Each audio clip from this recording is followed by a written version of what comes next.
بسم اللہ الرحمن الرحیم نحمدہ ونصلی علی رسولہ الکریم۔ اللہ کے پیارے نبی صلی اللہ علیہ وسلم کی اور اللہ کی محترم سامعین، اولین و آخرین اور ملائکہ مقربین آسمان و زمین والوں میں سے بھی افضل ہو، اسی طرح یہ چاہیے کہ حضور صلی اللہ علیہ وسلم پر ایسا درود پڑھیں۔ علامہ بن مشتہر رحمۃ اللہ علیہ فرماتے ہیں کہ جو شخص یہ چاہتا ہو کہ اللہ کی ایسی تعریف کرے جو سب سے زیادہ افضل ہو، جو اس کی مخلوق میں سے کسی کی نہ کی ہو، اولین و آخرین اور ملائکہ مقربین آسمان و زمین والوں میں سے بھی افضل ہو، اور اسی طرح یہ چاہیے کہ حضور صلی اللہ علیہ وسلم پر ایسا درود پڑھے جتنا درود کسی نے نہ پڑھا ہو، جو ان سب سے افضل ہو، اور اسی طرح یہ چاہیے کہ جو کسی نے اللہ سے دعائیں مانگی ہیں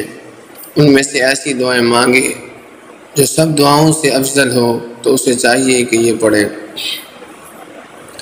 اللہم لک الحمد کما انت اہل فصل علی محمد کما انت اہل وافعل بنا ما انت اہل فانک اہل التقوی و اہل المغفرہ۔ دوبارہ پڑھتا ہوں، اس درود پاک و حمد کی جو ہے اللہ کی تعریف ہے، اس کو یاد کر لیں۔ اللہم لک الحمد کما انت اہل فصل علی محمد کما انت اہل وافعل بنا ما انت اہل فانک اہل التقوی و اہل المغفرہ۔ اللہم لک الحمد کما انت اہل فصل علی محمد کما انت اہل وافعل بنا ما انت اہل فإنک اہل التقوی و اہل المغفرہ۔ ترجمہ ہے: اے اللہ، تیری ہی لیے ایسی حمد ہے جو تیری شان کے مناسب ہو، پس تو محمد صلی اللہ علیہ وسلم پر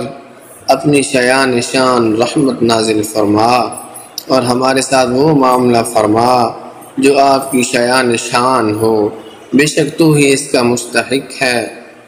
تجھ سے ڈرا جائے اور تو ہی مغفرت کرنے والا ہے۔ سبحان اللہ جی، بہت ہی خوبصورت درود پاک ہے۔